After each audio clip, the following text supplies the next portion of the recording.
Explain your the end of your career. So you stopped playing. Confusing as fuck, huh? Yeah, for real.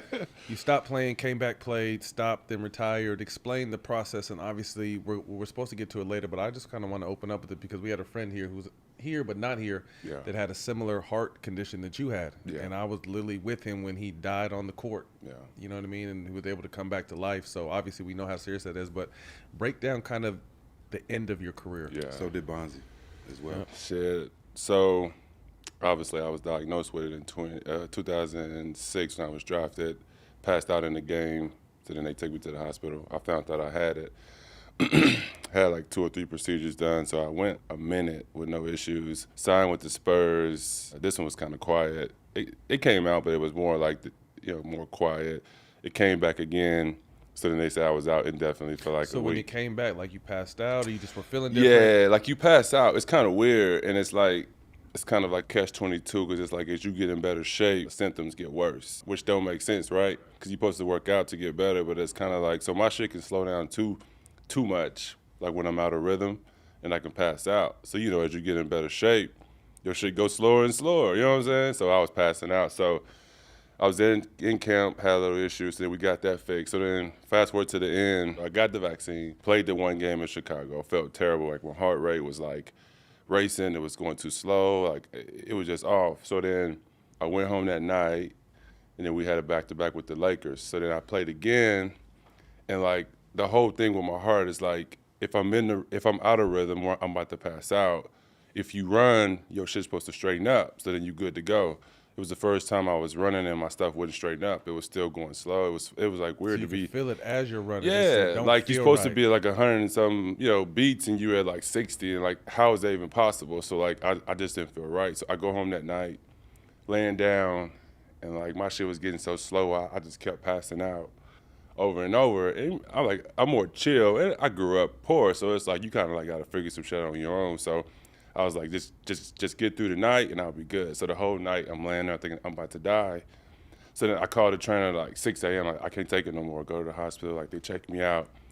And then I kind of get out of the rhythm, and like they, keep me in the hospital or whatever. So then like for me, I was shook because I had just signed with Brooklyn. I didn't I didn't know their training staff. Mm-hmm. I didn't know their doctors. So I was like, I got to go home and like figure this shit out. So I go home to my doctor. He was like, I wouldn't risk it. Like, was that the first time a doctor's told you? Yeah, every other doctor was like, you're good. Shit. And he was like, I've studied you when you were here for 5 years, and I've never seen you do this shit. So he was like, you got kids, man. Like, I wouldn't risk it. So the team is telling me you're gonna be good, which we already know how that shit go. Not talking down on anybody. Yeah, I'm that's not- just how it is. Yeah. So then I go to him, and we have more of like a, Right, a real bond. Exactly. So he's like, I wouldn't risk it, bro. Like, I've never seen this happen to you before. You've been here 5 years. So the team's calling me, and I'm just like listening to him. So I was like, you know what? I don't want to be that dude that has a patch and then you don't think about him no more. You know what I'm saying? So I was like, you know what? I'm done. So I called him, and I'm like crying, emotional. You know what I'm saying? Right.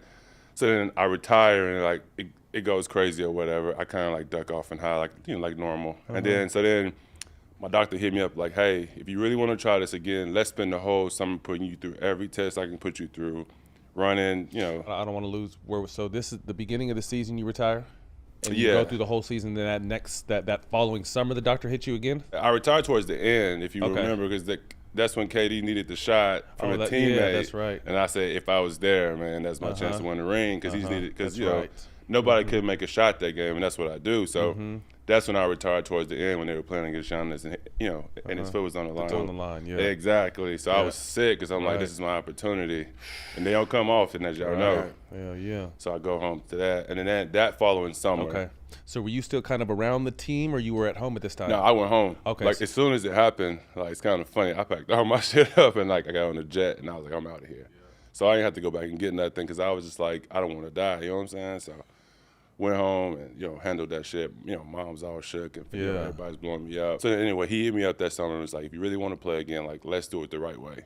Let's spend the next 2 to 3 months putting you through every test, and then let's go back in, through your groin, and like, let's look at your heart and then make sure everything looks right. So I said, all right, I'll do it. So I did every test possible, and I passed all of them. And he was like, even if this happened again, I'm confident that you won't die. Obviously, you can't say 100%, but I think from everything I've looked at, like, you'll be good to go. So I went through the whole summer, got approved.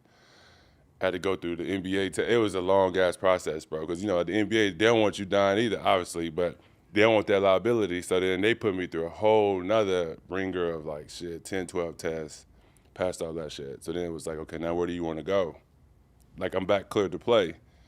And then I had the option of Boston or Brooklyn. And I'm like, well, shit, I was with Brooklyn. That shit was love. Like, easy shots with Kevin, you know what I'm saying? Like, James, hit me with the lot. So it was like, I'm going to go back there. And then it was just a whole different season. That's the trademark, That's when right? everything just blew the fuck up. You go back there, finish out. How many games you play that season?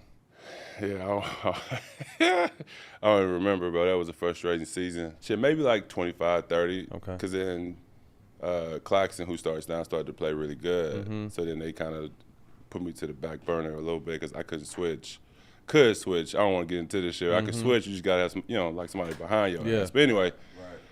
So then I didn't really play towards the end, and then that was it. Damn. So how many years when it's all said and done? 16. You made the right choice, bro. Yeah. That's a lot. I mean, like I said, like your whole life, this is what you want to do. Exactly. You know what I mean? And to get this early on and be able to fight through it and still do what you do, accomplish what you accomplished, and then at the end having someone tell you, like, I don't know, but you still have that fire burning and wanting to play, and then he kind of gets your hopes down, like, okay, maybe you're right, and then he starts your fire again, like, let's go through all this testing, and then you go back, and then the Brooklyn Nets explode. Yeah. You know what I mean? If that team, that's arguably one of the most disappointing teams that ever came together. Yeah. When you think about the top three guys, and then also having someone like you know what I mean, on top of that. Yeah. I mean, on paper, that team was incredible, but the fact that nothing ever kind of came from it, and to hear your point of view now and what that championship, how that could have happened.